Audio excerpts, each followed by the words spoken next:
নারী ফুটবলে বাংলাদেশ আজ এক ঐতিহাসিক সন্ধিক্ষণে দাঁড়িয়ে নারী এশিয়ান কাপ বাছাইয়ের বি গ্রুপে আজ স্বাগতিক মিয়ানমারকে হারাতে পারলেই বাংলাদেশের সামনে খুলে যাবে প্রথমবারের মতো নারী এশিয়ান কাপের মূল পর্বে খেলার স্বপ্নের দরজা। দুই দলই প্রথম ম্যাচে জয় পেয়েছে। বাংলাদেশ 7-0 গোলে উড়িয়ে দেয় বাহরাইনকে, আর মিয়ানমার 8-0 গোলে বিধ্বস্ত করে তুর্কমেনিস্তানকে। ফলে আজকের ম্যাচের জয়ী দল 6 পয়েন্ট নিয়ে এক প্রকার নিশ্চিত করবে গ্রুপ চ্যাম্পিয়ন। তবে আজকের ম্যাচের ফলাফল ছাড়াও গ্রুপের অন্য ম্যাচের উপর নির্ভর করছে বাংলাদেশের চূড়ান্ত ভাগ্য। যদি আজ বাংলাদেশ মিয়ানমারকে হারায় এবং সন্ধ্যায় বাহরাইন তুর্কমেনিস্তান ম্যাচটি ড্র হয়, তাহলে এক ম্যাচ হাতে রেখেই এশিয়ান কাপ নিশ্চিত হয়ে যাবে বাংলাদেশ নারী দলের। কারণ তখন দুই ম্যাচ শেষে বাংলাদেশের পয়েন্ট থাকবে 6, আর অন্য দলের মধ্যে কেউই পৌঁছাতে পারবে না এত পয়েন্টে।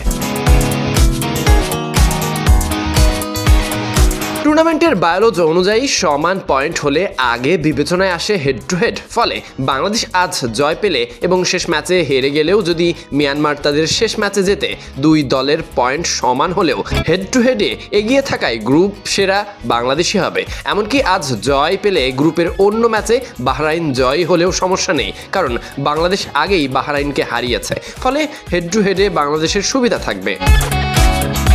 যদি বাংলাদেশ ও তুর্কমেনিস্তান আজ জেতে এবং শেষ ম্যাচে বাংলাদেশ তুর্কমেনিস্তানের কাছে হেরে যায় ও মিয়ানমার বাহরাইনকে হারায়, তাহলে 3 দলের পয়েন্ট হবে সমান 6। তখন বিবেচনায় আসবে এই 3 দলের পারস্পরিক গোল ব্যবধান ও গোল সংখ্যা। এরপরও সমতা থাকলে সামগ্রিক গ্রুপ পারফরমেন্স হবে ফয়সালার হাতিয়ার। তবে হিসেব নিকেশের বাইরেও বাস্তবতা হলো, আজ রূপনা চাকমা, ঋতুপর্ণা চাকমা, আফিদা খাতুনদের 90 মিনিটের কড়া পরীক্ষায় দিতে হবে। কারণ ফিফা র্যাঙ্কিংয়ে মিয়ানমার রয়েছে 55 নম্বরে, বাংলাদেশ 128-এ।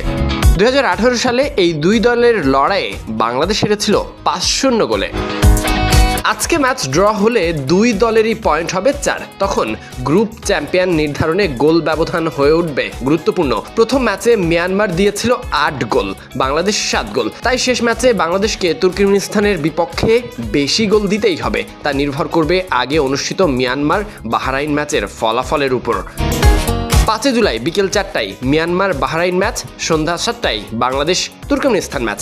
ফলে ম্যাচ শুরুর আগেই বাংলাদেশের জানা থাকবে কত গোলের জয় দরকার তাদের এশিয়ান কাপ নিশ্চিত করতে। তবে আজ রচিত হতে পারে ইতিহাস। মাঠের ফলাফলই বলে দেবে স্বপ্নের দরজায় শুধু কড়া নাড়া নয়, সেটি ছুঁয়ে দেখার মুহূর্ত এসে গেছে কিনা।